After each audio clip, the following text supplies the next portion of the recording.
What is going on, guys? In today's video I will show you the best longbow and dagger build in Throne of Liberty. So in this guide I will give you a quick overview of the setup. Then I will explain what skills and upgrades should you focus on. Then as well we'll see what is the best gear and how to get it for the mid game and the full end game. And then finally we will go over the weapon masteries, stats, your skill rotations, and even what guardian should you use, so we would be able to get the highest damage possible and much more. So let's move over to the build, and for the choice of weapons we are going to be going with the longbow and the dagger. In this setup the longbow provides high single target DPS at range, while the dagger provides amazing passives. This build's pros are that you get really good self-sustain and high single target DPS, but you are quite reliant on cooldown speed, so you will want to make your build around reducing as much waiting time as possible. But if you can follow instructions and build it right, then you will become unstoppable.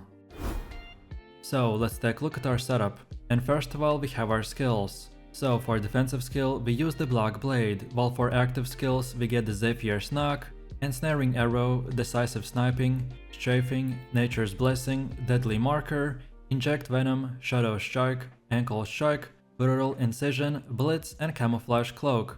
As you can see from the gameplay, I don't have all of these same skill icons on my bar. It is because the skill icons will change depending on our specialization setup. So Inject Venom will turn into the Lightning Infusion, Shadow Strike will turn into the Shadow Escape, and Brutal Incision will turn into the Thundercloud's Bombing.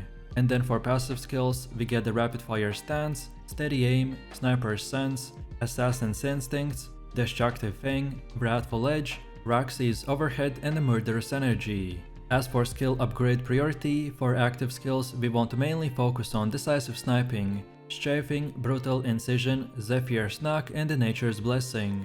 While for passive skills we focus on the Wrathful Edge, Assassin's Instincts, Sniper's Sense, Rapid Fire Stance, and the Murderous Energy. And then for the rest of your skills they're not as important, so just upgrade them as you progress through the game. And remember to always upgrade all of your skills to blue first, before moving on to the purple. Next we have skill specialization, and for the Zephyr's Knock we want to select the damage increase and cooldown. Then for decisive sniping get almost all of them, so charging time, damage increase, second charging time, and mobility. Then for Nature's Blessing get the Whirlpool attribute. Then for Inject Venom select the Lightning Infusion and cooldown reduction. Then for Ankle Strike get the offhand weapon activation. Then for Blitz and Camouflage Cloak don't get anything. Then for Ensnaring Arrow get the hit chance. Then for Strafing select the Gale and consecutive use. Then for Deadly Marker don't get anything. Then for Shadow Strike get the Shadow Escape and skill distance increased. And finally for the Brutal Incision get the Thundercloud's Bombing.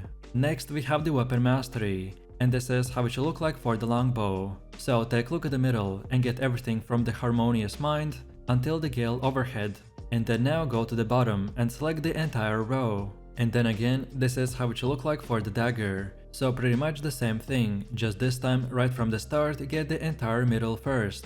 And then afterwards go to the bottom row and select everything from the melee critical hit until the deep grudge. Next let's take a look at our gear, and all of these items you can easily farm yourself. Which means that I specifically found items that only require for you to grind specific spots, and not use Auction House if you don't want to. Also, if you're looking for a full green gear setup, then I recommend for you to watch my leveling guides which are already up on the channel. So first off, we're using the Karnix Netherbow with traits like the hit chance, heavy attack chance, and critical hit chance. All gear should be at its max level, and you can get this item's crafting recipe from the Death's Abyss dungeon. Next we have the daggers called the Licorious Wicked Thorns, with traits like the hit chance, heavy attack chance, and critical hit chance. You can get it from the Cave of Destruction and from the Powerless Dimension chests. Next we have the Divine Justiciar Mask, with mana regen, melee evasion, and cooldown speed. You can get it from the Butcher's Canyon dungeon. Next we have the Supreme Devotion, with mana regen, skill damage resistance, and debuff duration. You can get it from the Cave of Destruction. Next we have the Shadow Harvester Tunic with mana regen, ranged evasion, and buff duration. As we are using 2 pieces of the Dead set, so we will get plus 14% additional critical damage boost. And you can get this item's crafting recipe by opening purple armor chests, or by defeating the NPCs such as the Avolo's Tracker and the Avolus Umbromancer. Next we have the Shadow Harvester grips, with mana regen, magic evasion and ranged evasion. You can get it from the Temple of the Slaughter. Next we have the Alacritious Invoker pants, with max mana, magic evasion and melee evasion. You can get it by defeating the Avolus Pyromancer or the Nirma. But to be honest, any other blue item piece will work fine as well. Next we have the Sabatons of the Field General, with melee evasion, ranged evasion and movement speed. You can get it from the Precious Equipment chest, or by defeating the Dark Wizard and the Berserker Dark Enforcer. Next up we have the Clasp of the Conqueror, with max health, skill damage boost and buff duration. You can only get it from the purple armor chests. Next we have the Bracers of the Primal King, with max health, skill damage resistance and debuff duration. You can get it from the Cave of Destruction. Next we have the Violent Signet, with max health, skill damage boost and buff duration. You can get it from the Cursed Wasteland. Next we have the Sapphire Dimensional Band, with max health, skill damage boost and buff duration. You can only get it from the purple armor chests. And now finally we have the Belt of Endless Slaughter, with max health, skill damage resistance and debuff duration. You can get it from the Butcher's Canyon dungeon.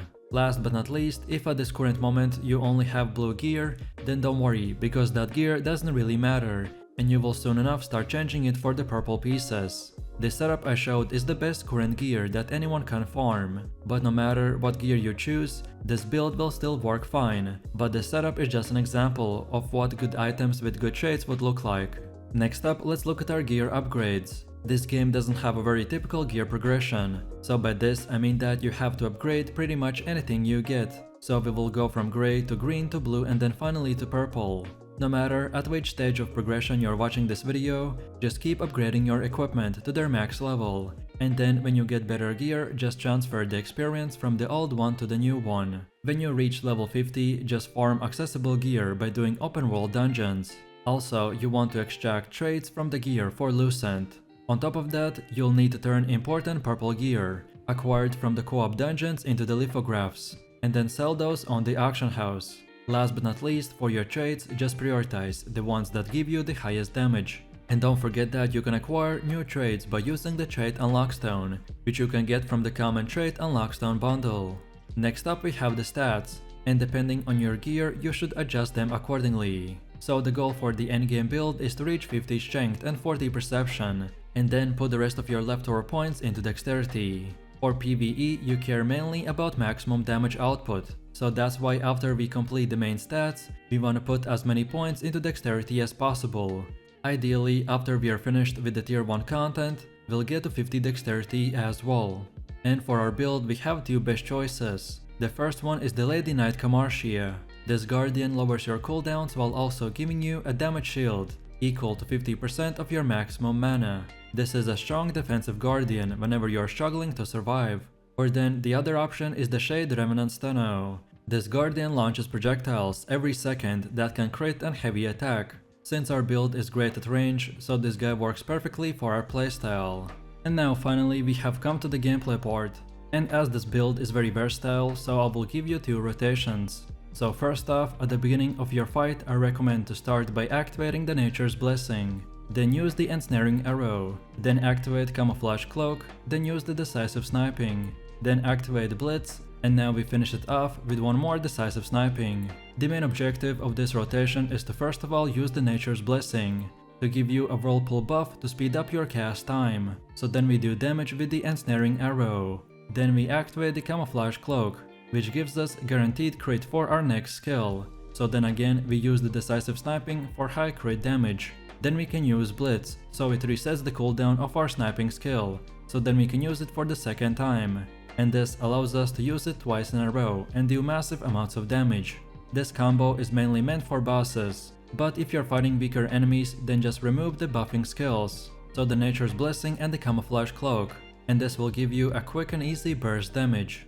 Then next we have our second long DPS rotation for maximum damage, and this is called the Thunderclouds combo. So at the beginning of your fight we use the Lightning Infusion, then Deadly Marker, then we activate Strafing twice, then now Zephyr's Knock, then Strafing for the third time, then the Shadow Escape, then now the Lightning Infusion for the second time, then the Ankle Strike, then Thundercloud's Bombing, then the Shadow Escape for the second time, and then we finish it off with the Zephyr's Knock.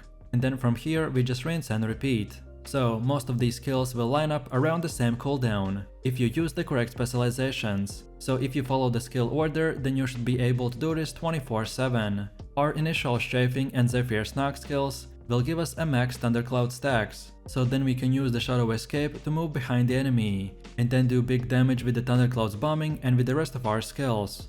And then now, when we are done, we just use the Shadow Escape for the second time to teleport us back to safety. And that's about it. So if you enjoyed this video, click like, subscribe and comment. And if you're interested in more content, then check out my channel. And I will see you in the next one. So take it easy, peace.